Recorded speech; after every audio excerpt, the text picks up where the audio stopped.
Hi guys, my name's Tony. Welcome to my shop. Today we have a little short elm branch. We're going to turn it into a bud vase really quick.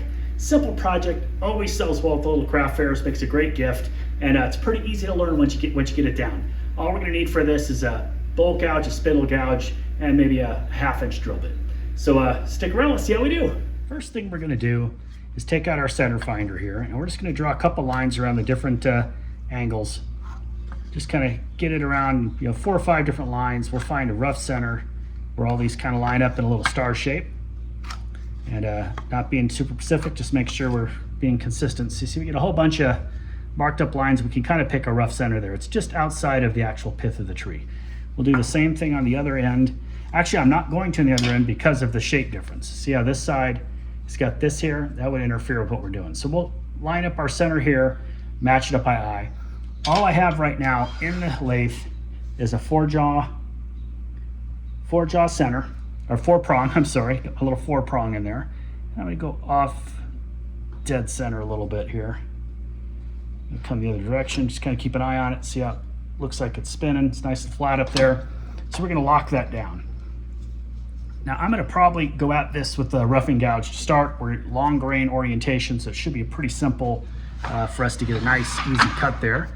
So let me go ahead and get out a roughing gouge, get this tool rest height set up to just about middle. Make sure we don't hit anything. See, we're nipping it right there on the end. So before we start up our lathe, we want to make sure we got that together. All right, so that's ready for us to get turning. Okay, we've got her mounted up between centers. It's going to spin nice and fast. I've got it going about 1500 RPM right now. It could go even faster once we get smoother in, but right now all we want to do is get it perfectly round, and then we'll start putting some shape on it. I've got a very, very old antique roughing gouge here that I like to play with sometimes, so that's what we're going to use. Mask and face shield on.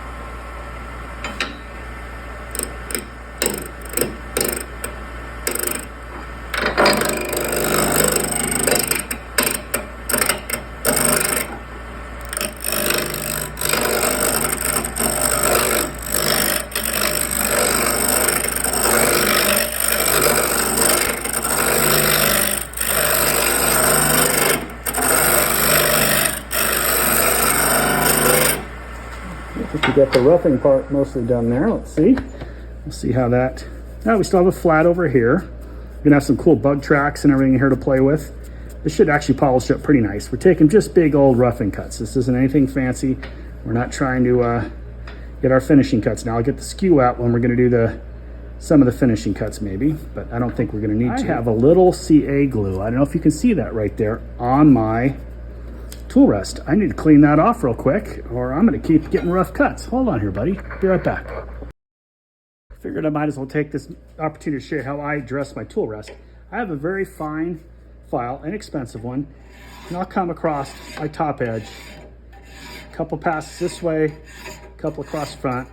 Cleans out any little nicks, scratches, or imperfections. Nice, easy pass across top. This works on cast iron. My steel rests don't necessarily need this kind of maintenance. But yeah, nice, smooth. One little nick here I want to get rid of. Tool should fly across that easy now. So let's get it back up here, set up to our right height and close in here, and finish rounding this off. Find the bevel, lift the handle a little.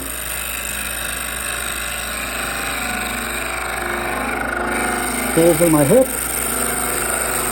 moving my body back and forth across it.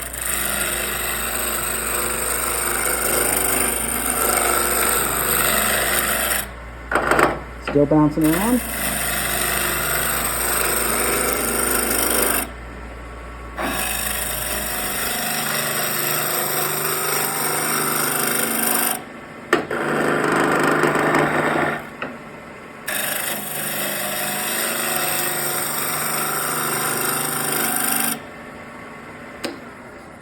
Let's take a look at that real quick. Ooh, that's a dusty mess. Still have a little bit of that flat spot there from the oblong and all the bug tracks obviously coming out here. So a smart man would turn his dust collector on. So I'm gonna go ahead and do that. This is very dusty. I have an exciting new product coming in to take care of that dust here soon. I can't wait to share with you, but we'll have to wait till it's actually here. So let's go ahead and turn the dust collector on. that's sucking in some dust. Give our light and finish rounding it off with the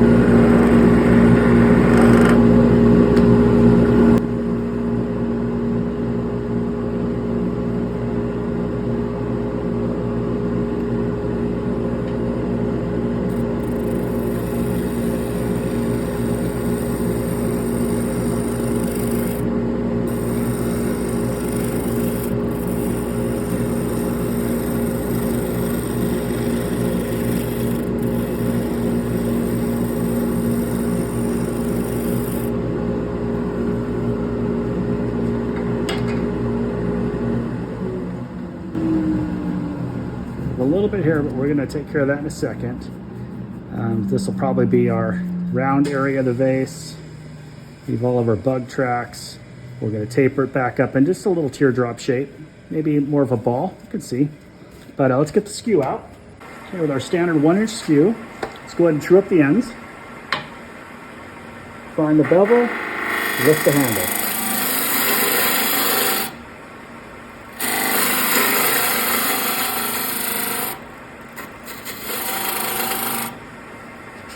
Same on this side.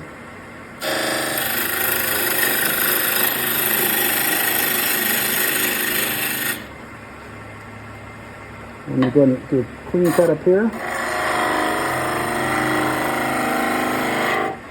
Just want enough pressure for a little burnish mark.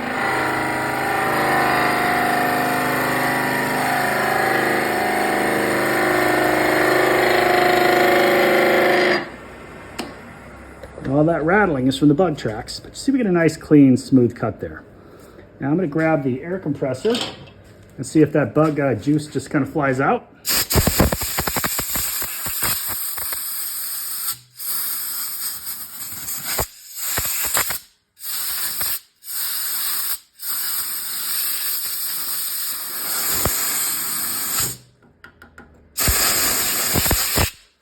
So we do have some of it that wanted to stay, so let's grab ourselves a pick. For that, I'm just going to use a little eyeglasses screwdriver just to see if we can just loosen up that bug track and blow it out with the air compressor.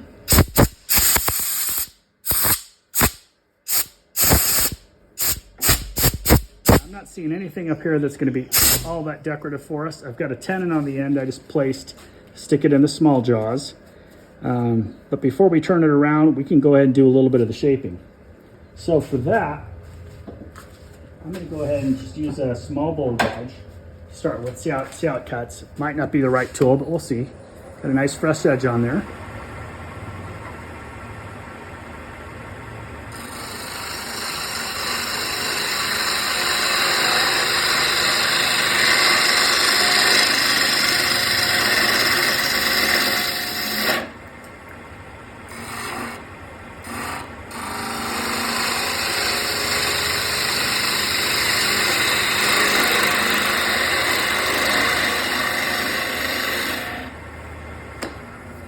Let's see if we can get past those bug cuts. What we have some nice pretty wood right there, so that looks pretty darn good there. Okay, let's come down here and let's start a little round down on this end, see how that ends up looking.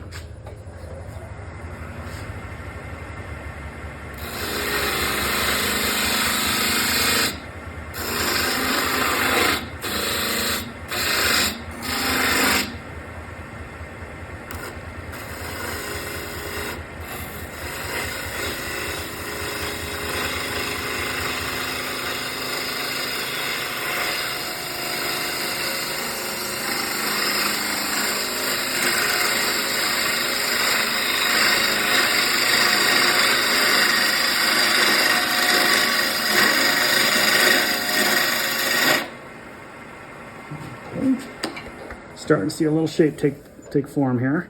Seeing what the wood looks like. Still have our bug track in here, which think is going to still be okay, but we might want to work around it. Got a tenon and a flat to get down onto there. So we'll get out a spindle gouge here. Make sure we got a nice clean edge. See how that cuts?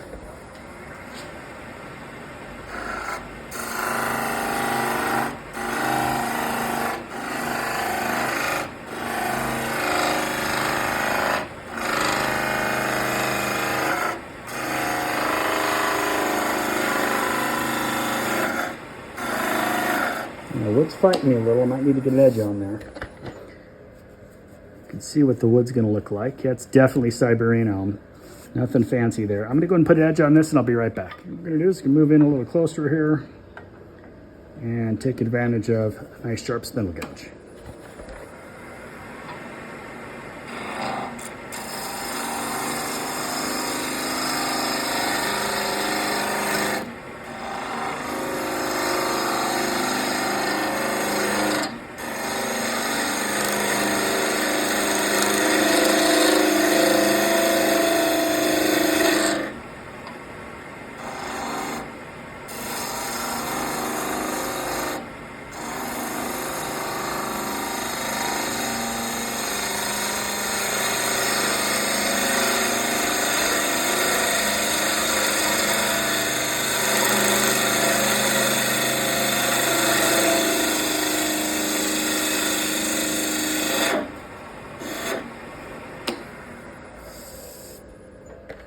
You see, that gives you a lovely cut. I think we're going to want to make this quite a bit narrower here, but we might flare it. Why don't you say we do a little cove in there and flare that down?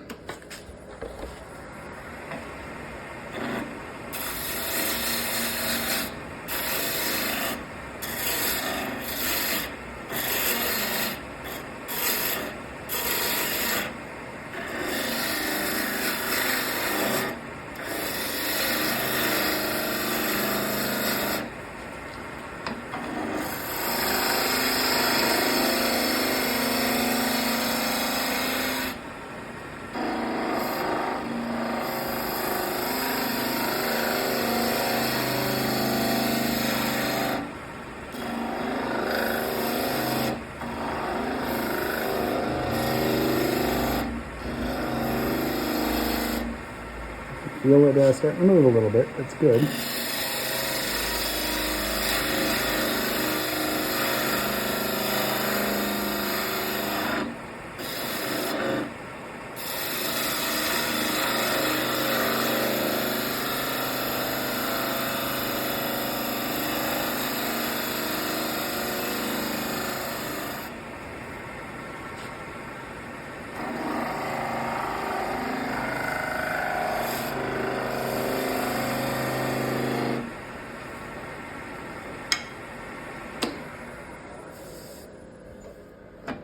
Still obviously have a line there. I'm just kind of looking at what kind of shape would look nice. I want to round more this direction as well.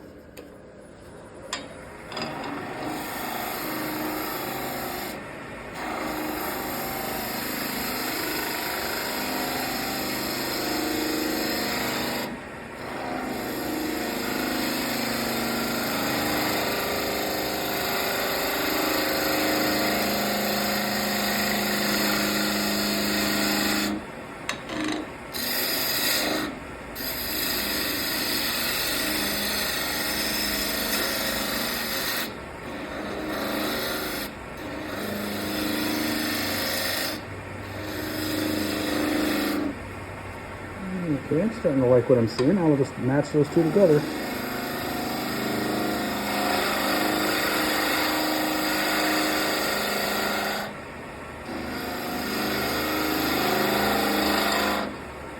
Ooh, it's getting a little warm.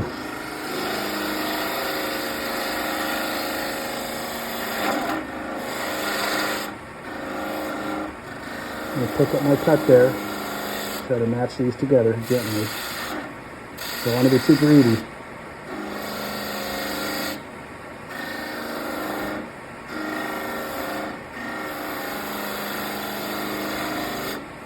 So now we're going to gently come back downhill here. Blend these two together.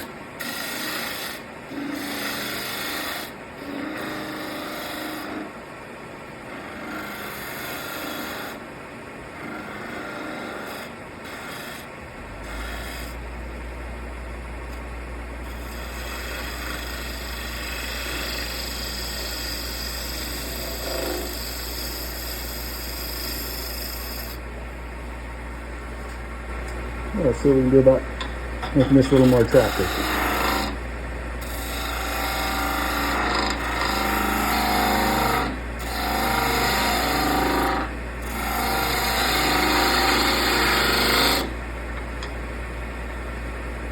I'm going to take out some of this material here.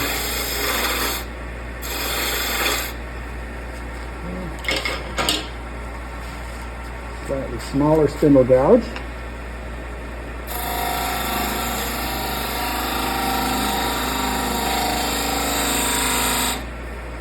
Roll into that a little bit. Let's see.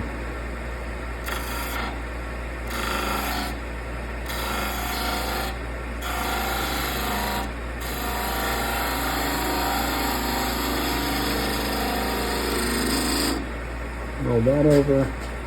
And maybe we can come up here gently.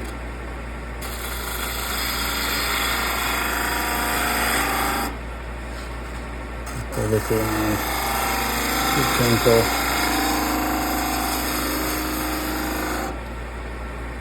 A little shortcut here to pull that off. A little more of a scrape.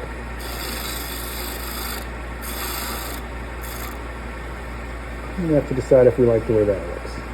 We'll want it rounder on the bottom, which we can do by holding it after we drill the hole. But all in all, that isn't all that bad. It really isn't all that bad for what we're trying to do. This is going to be one of those little $10 things on our table. Still going to have our bug track in it. Let's see if we... I might want to pull past that. Got a crack right there. Again, just a little branch vase. We'll throw a couple little dried flowers in there, put it out on our table, and it should look really nice. I'm going to hit this really quick with some 150 sandpaper just to see how it's looking right now. I normally would fly through this a little bit faster if I was trying to crank out a bunch of these for show. But I'm dilly-dallying. I'm sorry, I'm dilly-dallying.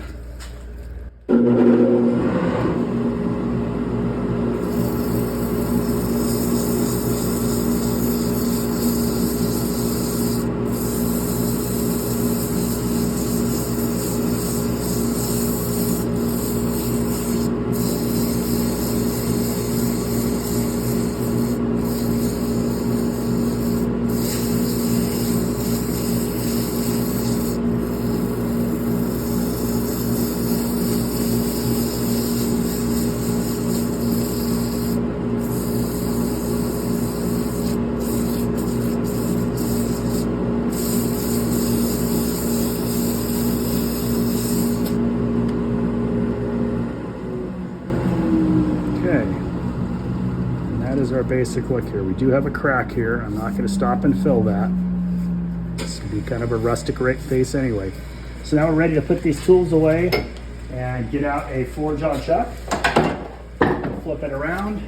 We'll drill a quick hole in it. We'll clean up this top, taper that, and we should have a finished little, what do I call it? A small. I think they're called smalls, but you can see here, basic shape we ended up with. It's a simple little vase. So we will get the jaws on there real quick, and I'll bring you right back when we're ready to finish up.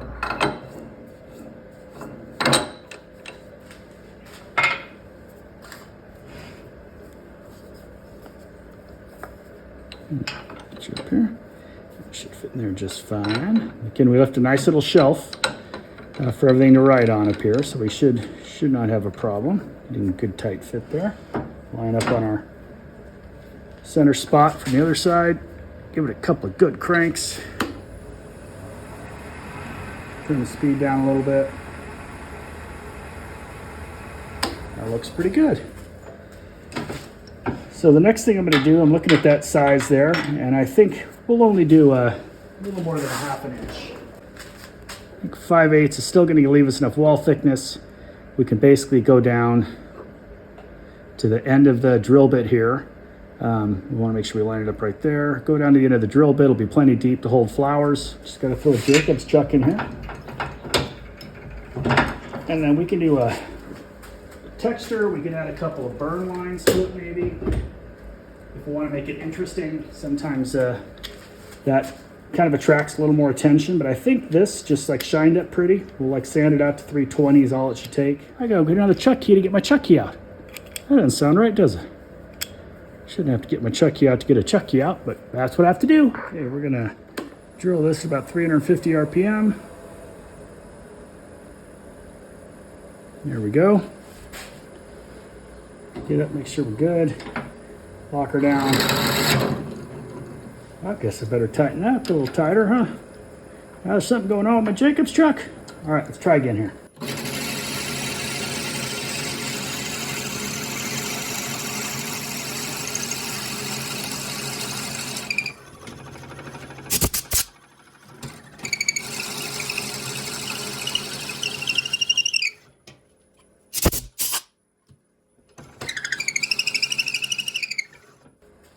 All right, we got a hole for the dried flowers. Powdery stuff, isn't it? So we'll take out our Jacob's chuck, and I'm going to take a bowl gouge, and I'm going to flute that down so it looks like it's all the way down like a little mini hollow form. Not super critical, but it does end up with a pretty look on top, and it looks more like a vase than it does look like a just a hole been drilled in it, you know? So I think that's always that little step goes a long way. I'll also take care of some of this flare up here. We don't want to leave such a large room. Super quick little process there, and we'll just use a 1/2 inch bowl gouge for that. I'll put my tools away later so that I don't keep you waiting. But all I'm going to do for that is line up just a little below center height. Get my mask back on. Speed back up to about 800 RPM.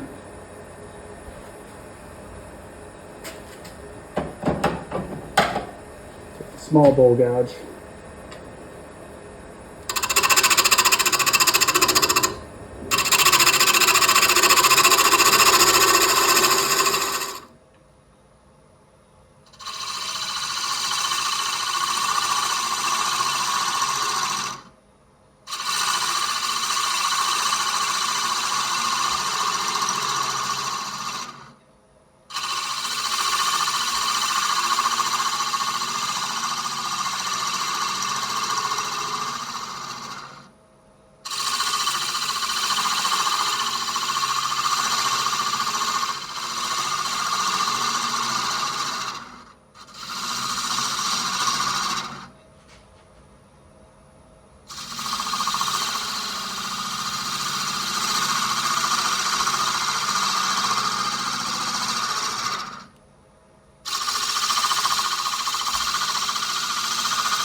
Go ahead and blow a little of that out of there. Cute little top, nice deal there. So we'll grab out that 150 again.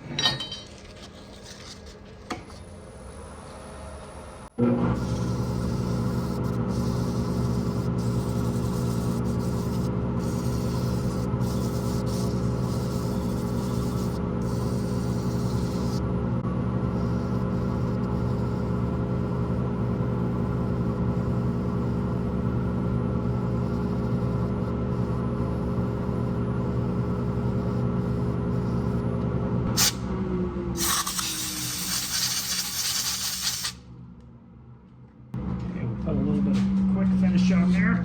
For that, I always like to use the Howard's Feed and Wax, which you can't go wrong with. Super quick, super easy, super pretty. Ooh, that needs to be shaken up. That when it gets hot, it'll separate, and then you end up with all your lemon oil out and none of your actual wax. That's what happened. It's about 90 degrees right now, just as a point of reference, which is kind of hot for Spokane. But you can see that soaks right into that dry elm really nice. Take care of the tip up here a little bit. Okay, it's all over it. I'll let that soak in for a few minutes and then we'll buff it off. And then we'll flip this over real quick on a little jam chuck, round off the bottom, and it'll be ready to go. When I'm flipping these around, I just have a little cone jam chuck I made. This is also coincidentally out of elm. I must have had a lot of that stuff left over lying around after the last big tree came in. It's Siberian elm, not to be confused with the other elm. This one's turns really nice green. As it dries out, it becomes really powdery. If you get a really nice bowl gouge at it and a good blank, you can get beautiful ribbons and shavings. But it's these little end grain pieces generally are just sawdust with a sharp tool. So all I normally do is take that little jam block and my live center, reuse the hole we already had, kind of line it up there. Just a teeny tweak. We don't need a whole lot of pressure on it. Spin it up, make sure that we're getting it good and nice and round. And we are. And then I'm just going to peel this off and bring it down to a small round bottom, which will make for an attractive little table vase. A little bud vase, like a cafe. Something you'd pick some wildflowers for your mom with, probably, something like that. And I think I'll just use a spindle gouge. So.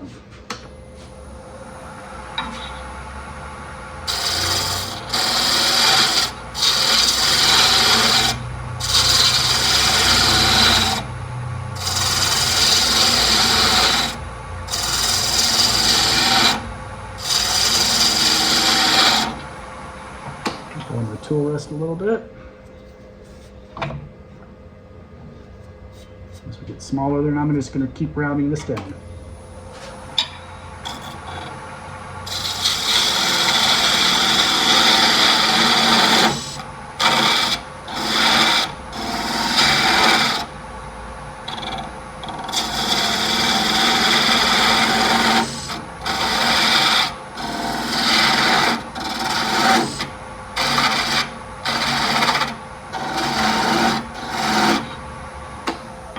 You can see how it keeps spinning. I don't have too much pressure on it because I don't want to crack my neck up here. And we've got a nice flat cut. So I'll just work this down over here with a smaller spindle gouge.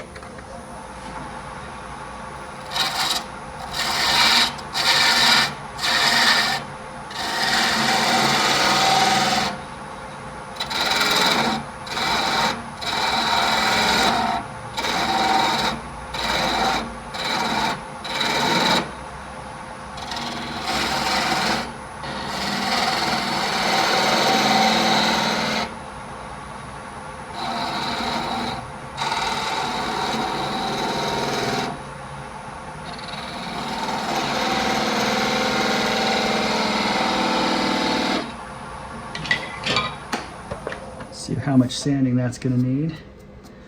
I really don't think that needs any sanding. So let's get our Howards out. Again, this is not a gallery piece. This is your little small on your table up there for your next show. Might be a little more juice. And you can put out, you can make these from all your little scrap branches. You can make 10, 15 of these in a short afternoon. And depending on where you're having your show, there's going to be one little line there. Do we want to take advantage of that? Or do we want to sand it out? What do you think? I think we're going to take advantage of it. It's just a decoration. See how it feels with my fingers here real quick. I really can't feel it, but you sure can see it. So since we've gotten this far, and we have that line there already, I have a quick way I can usually embellish those without having to keep going back and forth. Because again, this has to be done quick and efficiently if you want to make any money at the fairs. So I take my Ron Brown's tool.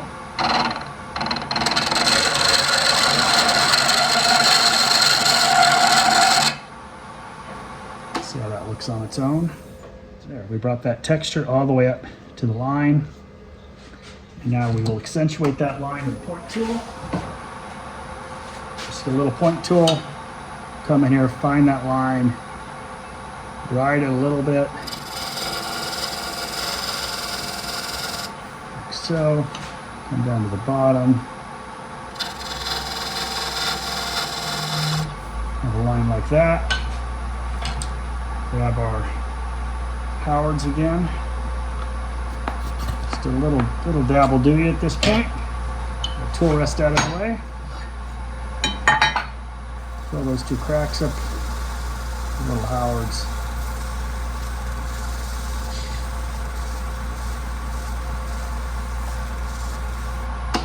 And there you go. That's all there is to it. So I'll go ahead and nip that off with the saw, sand the bottom flat real quick with a couple of quick passes. And it should be 100% ready to put out on the table with some weeds. I might actually go out there and grab a couple wildflowers, take a picture for you, show you what I'm talking about. I think we got that down close enough. Just grab a chisel for the rest. I do not want to nip off my peak there. So I'll be right back in just a second. But there you go. Oh, weed pot. Quick and simple. All right, well there it is. Our little flower vase weed pot. I made a little bouquet out of just some of the backyard weeds that I hadn't pulled yet. And our little cyprinone pot, little texture ring on the bottom. I think that's a pretty cool little project. Now you can make 4 or 5 of these an hour. You easily get enough to fill up a little shelf on your trade show booth or your art show booth. And it's a great way to turn those branches into a little bit of extra cash.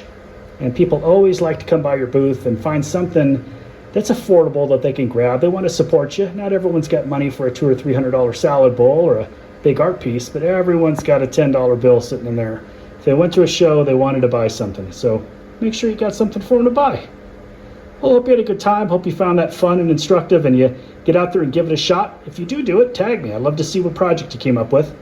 In the meantime, get out there and turn something. See you next week.